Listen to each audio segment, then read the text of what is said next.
তেজপুৰৰ নপামৰ লিচুৱে দখল কৰিছে আন্তৰ্জাতিক বজাৰ। বম্বয়া, বিলাতী, ইলাইচি, চাহি, লঙিয়া, পিয়াজি, কাঠ বম্বায়া আদিকে ধৰি ৭টাকৈ প্ৰজাতিৰ লিচু ৰাজ্যখনৰ বিভিন্ন প্ৰান্তৰ বজাৰত বিশেষ চাহিদা লাভ কৰাৰ লগতে ভাৰতবৰ্ষৰ অন্যান্য ৰাজ্যসমূহৰ লগতে বিদেশলৈকো ৰপ্তানি হৈছে। মুঠ ৪০০ জোপা গছৰ পৰা উৎপাদিত লিচুসমূহৰ প্ৰতিটো লিচুৰ মূল্য ৭ টকাৰ পৰা আৰম্ভ কৰি ইলাইচি লিচু ১০ টকা, পিয়াজি লিচু ১৫ টকা, বিলাইতী লিচু ৩৫ টকা আৰু বম্বায়া লিচু ৫০ টকা পৰ্যন্ত দৰত বিক্ৰী হোৱা বুলি জানিব পৰা গৈছে।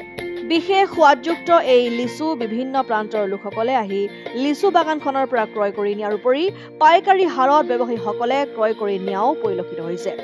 এবাৰ মানে বতৰটোৰ কাৰণে মানে আমাৰ বহুত ক্ষতি হৈছে মানে এইবিলাক মানে বৰষুণ দিছে যে এইকাৰণে মানে আমাৰ লিচুটো ফাটি যায় মানে আৰু মানে ইয়াত মানে আপোনাৰ সাতটা ৮টা প্ৰজাতিৰ লিচু পাই যায় মানে ইয়াত আৰু সবকে দামী হয় আপোনাৰ বম্বাইয়া, এইটো ৫০ টকা পিচ। তাৰপিছত হ'ল বিলাইটিৰ, এইটো ৩৫ টকা পিচ। তাৰপিছত ইলাইচি, এইটো হ'ল ১৫ টকা পিচ। তাৰপিছত হ'ল আপোনাৰ চাহি লিচি, এইটো ৭ টকা পিচ। তাৰপিছত হ'ল আপোনাৰ পিয়াজি লিচি, এইটো ১০ টকা ১২ টকা যাব।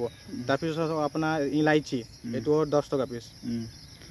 এতিয়া কিমান মান ইয়াত গছ আছে? গছ আপোনাৰ ৪০০ ওপৰত হ'ব মানে। বাহিৰতো যায় লিচি? বহুত ডিমাণ্ড মানে ইয়াত বম্বাইয়াটোৰ। ক'ত যায় এনে কলকাতা, দিল্লী, মুম্বাই আৰু বাহিৰতো যায় মানে। এইবাৰ কিমান মান বেচিলে আপোনালোকে? এইবাৰ মানে মোটামুটি মানে বহুত ক্ষতি হৈছে আমাৰ মানে ইমান মানে যোৱা বছৰ তেনেহ'লে লগা নাই মানে গছ লিচিটো বতৰৰ কাৰণে। কিমান মান বেচিছে এনেইতো সেইটো ক'ব নোৱাৰে। এনেই বিক্ৰী হৈ আছে? অলপ মোটামুটি মানে হৈ আছে। খুচুৰা নে কিবা আপোনালোকে বেপাৰী? বেপাৰী খুচুৰা চব মানে আপোনাৰ লাগিলে মই কণ্টেক্ট নম্বৰ দি দিম, আপোনাৰ কণ্টেক্ট কৰিব পাৰে। কিমান নম্বৰ আপোনাৰ? 9101009750। আপোনালোকে হোম ডেলিভাৰী দিয়ে নেকি বা তেনেকুৱা? হৈ যাব, হোম ডেলিভাৰী হৈ যাব ন? জামুগুৰি হাটৰ পৰা ৰাতুল হাজৰিকাৰ ৰিপৰ্ট, অসম আদিত্য।